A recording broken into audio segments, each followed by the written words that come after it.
Welcome to this video of Uganda.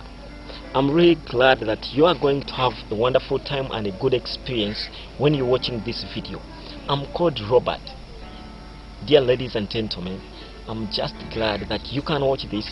You can imagine life in Africa, you can imagine some situations in Uganda, and you can imagine a lot of things. Some of you have never been in Uganda. You can take a smaller picture.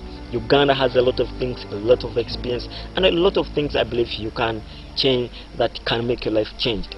Ladies and gentlemen, I would like to first introduce you to this ministry. It's called Let's Serve Christ Ministry.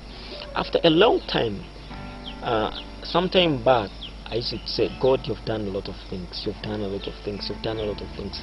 But above all, I discovered really I should do something for Jesus. I should do something for God. I came out with a number of objectives. I believe you guys, if you can follow like Let's Serve Christ Ministry, if you can Google that, or you can use www.servechristministry.com. Anyway, Google Let's Serve Christ Ministry. We are born 8 children with one mother and one father. Unfortunately, our dad died in 2008. This was a big shock, and it's one of the hard times that I've ever had in life, to an extent that even today, when I look back, I still see some consequences, some problems that resulted from his death. He was sick for 5 years. He got sick for 5 years. We tried by all means to take him to the hospital, but he couldn't discover. He couldn't recover. He was seriously. It was a gradual process to come to his death. We took a number of tests, including HIV tests, but he tested negative. So each of us was amazed. What was he suffering from? We were shocked what really he was suffering from. He had a brain problem whereby he came to a point that he could even forget. Even the relatives, he could not even remember. He started as a slow problem, but eventually died. Our mom has no job. Our dad had a small low earning income, that the little money he could get, he could support the family. The little support he could give the family, our lives could go on. It was a hard situation when he died, that to an extent everything got stuck. My young brothers who used to go to school, they stopped. Even now when they try, they have had a lot of hard times. Among the 8 children, I'm the 4th, and from my generation up to from me below, those are the ones who are trying to go to school.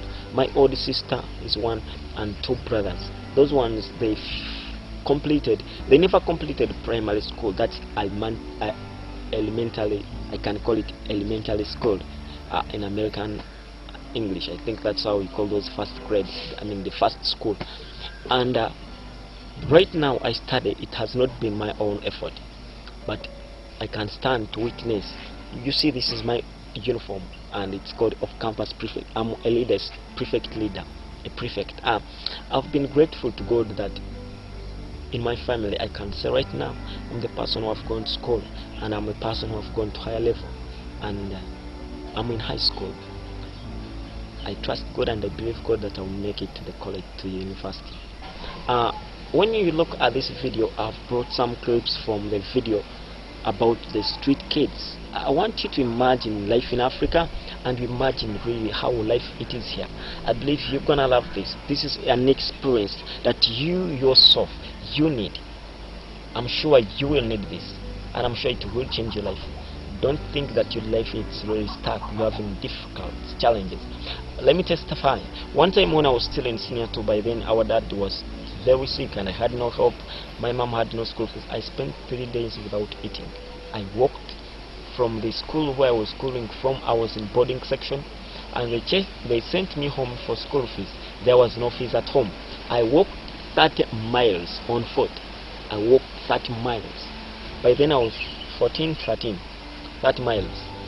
Walking without eating, all day walking. Moreover, I had spent even some days without eating. Sometimes that's when I stand up and I just think of what God has done for me. I feel nothing I can give him back. Please, no matter that you have a challenged life, but God is still in control. One day, one time, you go through all those. Apparently, like I'm telling you, my brothers are not going to school. My family has a lot of difficulties. Medication is a problem. Feeding. Sometimes they don't get enough to feed on. Sometimes they don't have clothes. Sometimes we have a number of challenges in the family. But above all, we still stand strong and give praise to Jesus.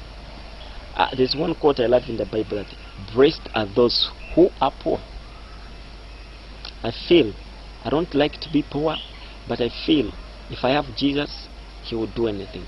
I like even another quote, it's in Philippians, that I can do all through Jesus Christ who is in me. You can do everything through Jesus Christ. And I came about with an idea of starting a ministry, that is Let's Serve Christ Ministry. I hope I have shared this with some of the people, that my friends on Facebook. Please, I'm launching this because one of the objectives, it's all about preaching the gospel over the world, giving testimonies that will change people's lives, and also hoping so that we can meet some people's needs. We're having some street kids. It would be good if you can help them with clothes, food, and anything like medication and school materials. We believe if we can use the resources we have, we can help others. It's not that people help because they have a lot. It's not that when whoever helps has more than enough. No, somebody has a heart to help. Can you imagine people who help? You can witness this. Do you know that there's a situation when you miss even your needs, you sacrifice what you're supposed to have so that you can help? Yeah, people just give up what they want to have in life and just help. So helping, it's not all about having a lot or having much, but it's all about just sharing of what you have and sacrifice. Believe me that we are going to drive this ministry. I need a number of people. When I go back in my village, I'll see a lot of things. There are people who don't know Christ, who have no idea of Christ. But I know if you can help me, you can change this country. Not only Uganda, even where you are. There are people who don't have an idea about Christ. I feel a lot to do for this community. When I look in the village where I'm born from, there are few churches, and of which this has given people laziness to convert. Where shall I go? Somebody will not walk for 10 miles, 6 miles looking for the church. So if we can get some people, some support to start churches, to establish churches, to train some people who are determined to do this, to come in with the mission trips, to go in the hospital to preach, to go in villages and we preach, I'm sure people will be changed. To help the street kids, to encourage those who are discouraged. I know that can be done. I know in this ministry anybody can participate in anything. You can either give in to help with the working, you can either help with clothes, shoes, medication, food. Please, anything you can, anything that you know can make life go on. But above all, we need to meet these people's needs so that even we shall be in position to let them know Christ. You know, there's one thing I know: you cannot preach to the hungry and listen. You know, there's some things that before we preach the gospel we need to do physically. We need, like feeding the hungry. For sure, if you feed somebody, somebody will accept the gospel. If you really can preach and encourage the sick in the hospital, I'm sure. I've seen many people converting. I've seen people have encouraged and at the same time preaching, and people have come to believe in Jesus Christ. If we need to change this generation, we must look at the young kids. Who are those? The street kids. If we really need to get people who will minister tomorrow in the next generation, we need to look at the young children. Those are the street kids. We need to help them.